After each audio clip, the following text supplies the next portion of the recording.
Hi, I'm Rob, and in this Gems of War video, I'm going to take a look at the Soulforge and tell you what I think is good and bad in there.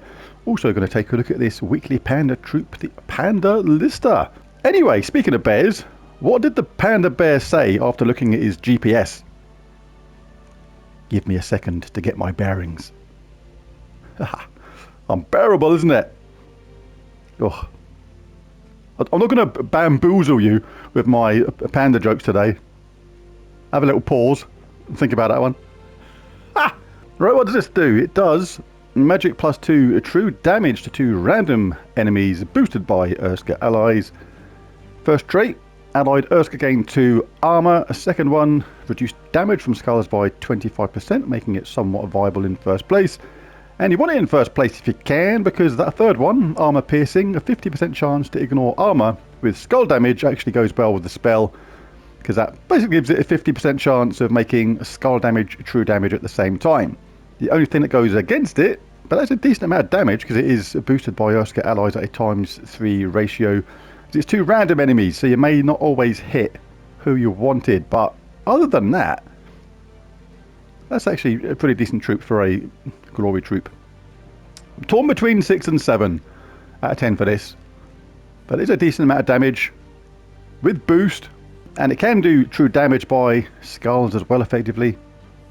So I'm going to be on the generous side of the fence and give it a 7 out of 10. Very good indeed. I like this Panda Lister. Right, so we'll always grab them. Not 200. Just getting a bit excited. Up to mythic level. Always good to do that. It's going to give you another troop to get to level 20 later on, which is going to affect your power level kingdoms when you progress them. I always like to grab some Spoils of War as well, 10 of them. Bit more stuff, more event keys, which I don't really need. Load more treasure maps to wrap presents up in later or something, because that's all I'm going to use them for. Not a lot of cop. I wish they'd do something with those treasure maps, something else to do with them besides what we can already, which isn't a lot, let's face it. Right, let's take a look at the Soulforge then, see what's going on in there. I'm not going to go over all these weapons which are here all the time on a weekly basis. They'll be in my Soulforge extra video, and a link to that will be in the description below. First up, we have the light staff. Not as cumbersome to carry as the heavy staff. Much easier, this one. Deals magic based damage to an enemy and deals double damage if there's a light storm. If there wasn't a light storm already, there will be when you cast this. Uses yellow itself, which is pretty cool. Means it can self-charge quicker because of the light storm, and maybe do it again. So yeah, pretty handy weapon that. Not too bad, especially when it gets that double damage going. Pandaskian Wand. Or Panda Skiing Wand. I much prefer to think of a Panda Skiing. Yes. Panda Skiing Wand. I want to see a Panda Skiing.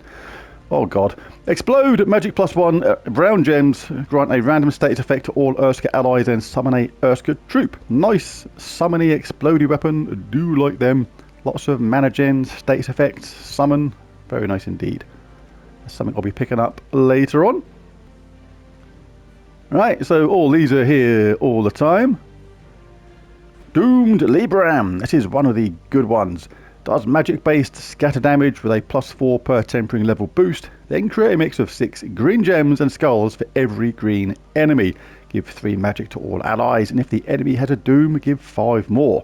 So really good on Guild Wars Green Day, when you know that the enemy, if they're set up properly, is going to have a all green team. That will create the maximum amount of green gems and skulls. Really cool, and it has some excellent upgrades as well, like Tangling, Lightning and Leaf. All really, really good. So Doomed Libram, absolutely fantastic weapon, definitely worth picking up. And good in the new style of PvP as well, if we're forced to use all green teams, for example. That'd be a nice one. Right, Hook Sword. Hook Sword. It's not much cop as a sword, is it? If it's got that blunt edge like that, you're going to just poke them. I don't know. I think too literally sometimes. Anyway, does magic-based damage to an enemy boosted by Shentang allies. Then create a mix of 6 red and yellow gems for each Shentang ally. So, uses purple and brown, generates red and yellow. So make sure you've got at least a couple of troops in your team using red and yellow to make the most out of all that lovely mana gen. And poke him a bit again with the hook sword. It looks like it was a sword that just got pressed into something a bit too hard and it got all bent up and knackered. I don't know. Oh dear. Sky Hero. Destroy a column. For every yellow gem destroyed, create 4 red gems. So yeah, if there's a lot of yellow going on the board, then that's going to create a lot of red gems. Uses yellow itself, so you're going to pick some of them up at the same time. Yeah, quite a nice weapon, but a bit situational, but when it gets going in the right team, that can actually be pretty decent. Hammer of Shentang. Removes all yellow gems. This is like the anti-Shentang weapon. Deals magic-based damage to an enemy boosted by gems removed, and if the enemy is from Shentang, or if the battle is in Shentang, deal double damage. So yeah, nice anti-Shentang weapon, that one. Cobalt-Team Wand, I like this one. Another explodey summony weapon. Exploding magic +1 red gems this time. Grant a random status effect to all Shentang allies, and then summon a Shentang troop. Again, some excellent upgrades. A lot of the benefits of weapons sometimes are not always in the spell. You've got to look at the upgrades. And this is really good. Like Blessed. Really, really cool. Enchanting. Really cool. As soon as you cast it, it's enchanted. Gets ready to do it again. Peaceful. Fantastic. Silence is the first enemy. They can't collect mana or can't cast spells. Really, really good. Anything else? Usually one hidden, hiding at the bottom sometimes. But not today. Alright, and on to the troops. Same as the weapon zone. Not going to go over all the ones that are here all the time. They're going to be in my Soulforge extra video. But let's take a look. Start at the bottom and work our way up. Always a good way to go. Oh, we have Ironhawk in the Soulforge. Really, really good. One of the best troops in the game. Creates 12 Doom Skulls and explodes magic-based gems. You're not getting it for the spell. The spell can be literally a bit hit and miss with the damage it does. But you're getting it mainly because of this artillery support. Deal 5 damage to all enemies when an ally casts a spell. Doesn't sound much, but the goal really is to get 2 of these. Stick it with something like a Greed and Dust Devil. Then you can do Nomapaloozas, explore ones really, really quickly because you're doing that 10 damage to all allies. With 2 of these when an ally casts a spell. And it just speeds things up. You end up getting more keys, more gold, everything just so much quicker. And it becomes an autopilot game in a way. Really, really good. So Ironhawk. If you don't have that, then you need it. And if you've only got one, then you're going to want another one to make things even better. Well, crikey, Mistralus is here as well. Another fantastic troop. Deals magic-based splash damage to 1 to 4 random enemies. Then jumble the board and gain an extra turn. Enchant all allies on 4 or 5 gem matches is absolutely superb. And reduce damage from spells by 25% is also pretty decent. The only thing that goes against her is when she's in a bit of a lazy mood. She goes swinging her arms out like a crazy person. But sometimes she'll just bash one person around the bonds and she says, that's it. That's enough for me. I'm not feeling that energetic today, and it will do. And you think next round, she must get her act together, have some more energy, get her punching mitts in gear, and do a bit more. But then she'll just hit another one person. It can happen. Sometimes she's feeling lazy. Another time she'll be like Mike Tyson on steroids and just go around twatting everyone really hard and just hitting 4 of them. It's like, depends upon what mood she's in, but whatever. She is absolutely worth getting. Absolutely awesome, awesome mythic. Right up there with the likes of Ironhawk and stuff, but they're different in their uses. Right, who is next? Yasmine's Chosen. I think Yasmine's Chosen gets a bit of a bad rap, really. It's like, you never see her high up in people's rankings or whatever. But I think it's actually decent. It's not all about being mad on attack and things like that, and if you don't kill people in 2 casts, then the mythic must be rubbish. It's all a balancing act. Like, she does a decent amount of scatter damage, boosted by entangled enemies, then creates 10 green gems. The scatter damage is initially low, but it does get boosted by entangled enemies, and it's a ×10 ratio. So for me, that'd be above 100 damage total if everybody was entangled. And she entangles a random enemy simply by matching green, which we'll be doing because she uses green. So not only are you increasing the damage, which can become an okay amount, you're then going to create 10 green gems, which means she can charge up and do it again.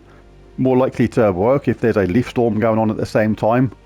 As well as entangling enemies just non-stop. Really effective against skull teams. So not effective against all types of team, obviously, but yeah, against certain types of team, particularly skull teams, really, really effective. Very good indeed. Death, another good troop. Out of the 4 horsemen troop, this is probably the best one. Death mark all enemies. They can just die. If you're really lucky, you could win a game like ever so fast. It could be ludicrous. Then deal magic-based scatter damage boosted by his life. And steal 2 life from the first enemy at the start of each turn is just an okay sort of trait. Nothing special. Undying is okay.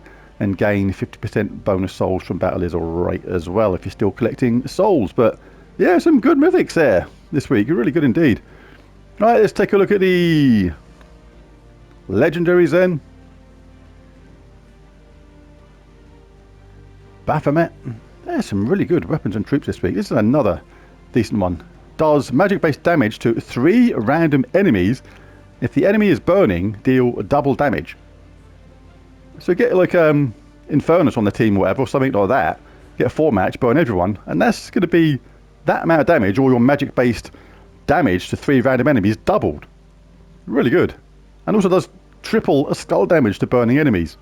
And reflects 25% of skull damage if you're brave enough to have him in first place. And go for it with that triple damage versus burning enemies. So yeah, really good. Baphomet. Queen Moonclaw.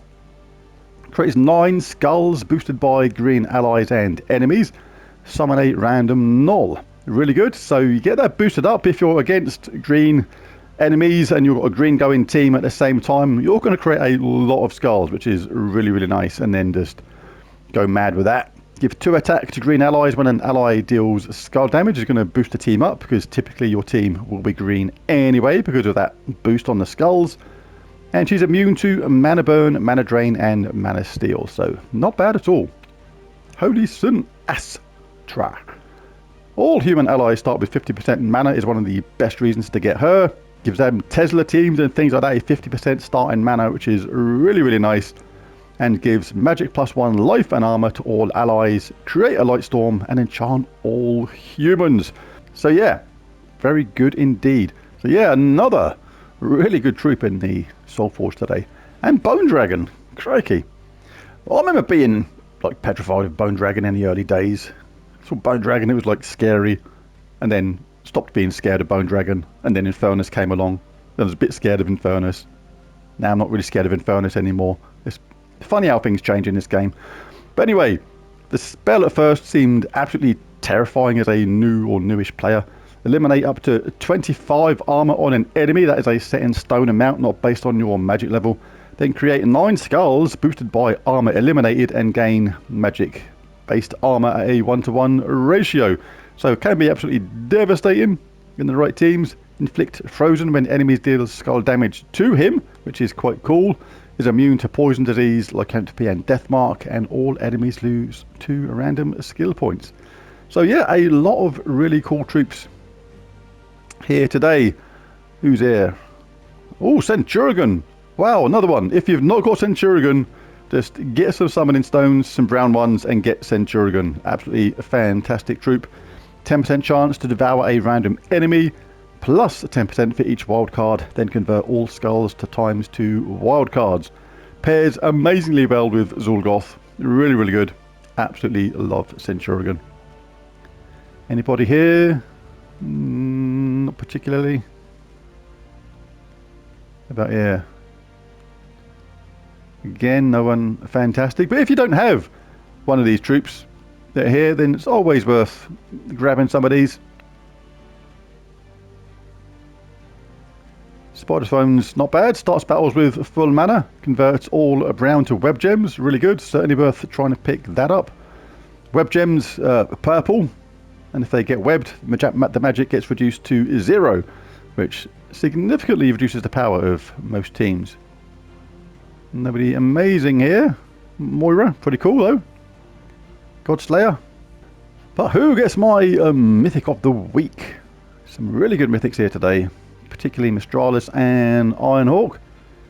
Mistralus, fantastic troop, awesome third straight, enchant all allies on 4 or 5 gem matches, doing splash damage to 1 to 4 random enemies, get an extra turn at the same time. Absolutely awesome stuff, but she can be a bit lazy sometimes and just not hit as many people as you'd like. Ironhawk, on the other hand, is going to be useful whether you just started playing a game or if you've been playing a game for years. Still going to use it absolutely no matter what in those Nomapaloozas and Explore ones, things like that. So Ironhawk gets my Mythic of the Week, and so good it gets even better when you get 2 of them. So there it is, Ironhawk is my Mythic of the Week. If you enjoyed this video, then why not bash that like and subscribe button, it really does help. I'll be back later on with some more videos today, because it is, after all, Manic Monday. Thanks for watching, and bye for now.